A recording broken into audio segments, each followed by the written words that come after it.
What advice would you give to young people? I'm thinking of some MBA students that I'm teaching at the moment. How would you advise them? They're at a time in their life where they have great concern about their future career, the decisions they make. How does meditation going to help them? Would you advise them to meditate? Well, first of all, I want to say that the most important thing I could tell them is I have a saying that pain plus reflection equals progress. And what I mean by that is if every time they take a pain, that will be, they're experiencing that pain, that's an amygdala emotional reaction. If they can then come out of that pain and then look at it objectively, what is it? Pain is a signaling device.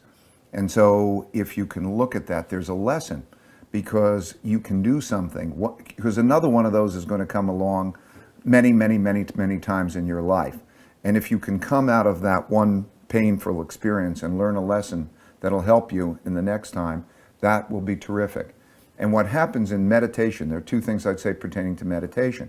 Meditation will help to reduce the pain of that moment and help to increase the reflection. And the other thing about it is, I think that most people think that the way that they're going to make the most progress is in their conscious mind. In other words, put as much into your conscious mind as possible and have your conscious mind work as hard as it possibly can in order to achieve the goal, and that'll be effective. And they don't know the path of going into the nothingness, the void, and what's coming inside. Because when you go inside and you relieve that, and you're also letting this subconscious creativity, imagination, all of those other elements come out. And through meditation, you're going to begin to experience these ideas coming out, this creativity coming out. This type of thing that doesn't happen because you're working hard. The great ideas, the creativity come like from being relaxed, you're in a hot shower and all of a sudden it comes to you and you have to grab it because it'll pass you by. It's not because you're working at it. And so to allow yourself the 20 minutes twice a day, or the best you can do, but to allow yourself that is going to be to release that creativity as well as to get you centered, and it's going to have such a payoff in terms of thinking strategically and going above it. And it's not in just grinding it out harder.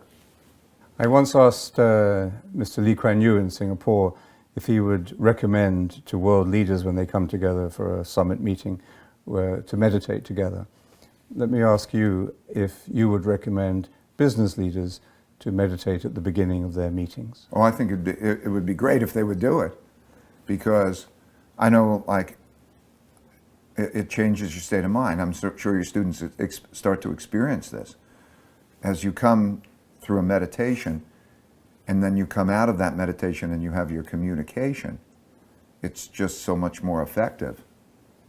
It's a way that not only ahead of the meeting, but at any time you're receiving anxiety, you can step aside and you can relieve that anxiety.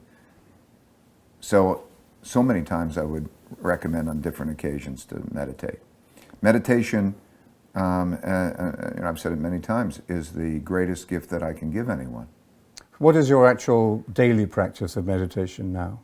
I think I meditate probably 60 or 70% of the days, twice a day, and probably the rest, almost all the rest, once a day, And then there'll be some times where I'll figure I'll need an extra meditation. So I'll slip it in. In the middle of the day? Yeah, at any time. In other words, it'll be a time where I'll say, I could feel it. Do you normally meditate on your own? I do, sometimes with my wife, sometimes with my family. In your company at Bridgewater, do you recommend your employees, the people you work with, to meditate? Do you make it easy for them to meditate? How does meditation fit into the work ethic and practice of the company? I've offered meditation to all my employees, and I under agreement that I'll pay for half if they pay for half, so that I know that they have skin in the game. And the word of mouth has gotten around, and So, we have an awful lot of meditators. And people, by the way, who are real skeptics. Do you have it? I'm sorry. No, go on. Sorry, Okay. but why are they skeptical? Well, so many people, people have other things to do, like if they're wanting to be physically fit, they're exercising. And then some people say, I hear this or that about it, and maybe it sounded a little flower childish, or maybe one thing or another. But those people, many of them have come around and experienced the meditation. And so the great thing about it has been that when they experience it, they say, well, if it comes from that other person, that person who is that sort of person, like, a Navy SEAL. Okay, when you have a Navy SEAL who said, I can't do without meditation, and he's been in stress and so on, and that heads of our company and all of those people who were of that sort, where they just didn't come around to it easily, and then they say they can't do without it, it then is caught on. Yeah, it's amazing. I would say, I think the one thing I would probably emphasize to your students is that I don't know anybody who is stuck with it, who has been able then after a while to live without it. You have to sort of push it through to get to the point where you've got it and it's feeling good and that you never want it to stop. John Main used to say it's caught, the mantra is caught, not taught. Would you agree with that? Well, that's a good way of saying it. Yeah, because it's, and you really get the point when you see the fruits, the benefits in other people as well. It's so easy in the beginning to slip away from it. So everybody, can I address some of the traps that I think exist? I think a very common trap is restlessness when you're starting to do it. You get impatient. I think that should be, and you see all these ideas come to you. I think that that's a very clear sign that you need it. If you can't shut yourself down for 20 minutes, then and be still for 20 minutes, you take it as a sign that you need it. If you're too busy to meditate, you're too busy. Yeah, something, you have to give yourself that gift. And then I think the other dimension is that you have to make it a habit. And you have to just get to the point where you're giving it enough of a chance that you can enjoy it. It might be similar to learning yoga, or even, let's say, exercising and going to the gym. And when you first start out exercising, going to the gym, you say, this is a pain and I'm not comfortable doing it. And then after a while, you can't not do it. And so I think meditation is like that. Once you get to that point, believe me, and believe so many other people, that it will be life-changing. Life-changing for the individual and for the environment of the company.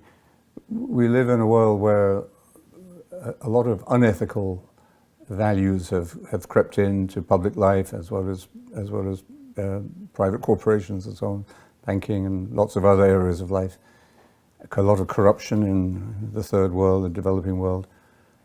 Do you really think that meditation can redress or correct that? I think a lot of the corruption is due to two things. First of all, I think it's due to a short-sightedness. I mean, maybe if somebody's family is starving, or you're at a certain level, it's one thing. But if you're now giving up what you give up in order to be corrupt, and you think about what it means in terms of the consequences, it's really kind of a negative expected value. And then I think the second thing is that as you start to feel connected to the whole, and you realize that there's like an ecology, that you're part of that ecology, and there is such a thing as what goes around comes around, all of that just changes things in a certain way.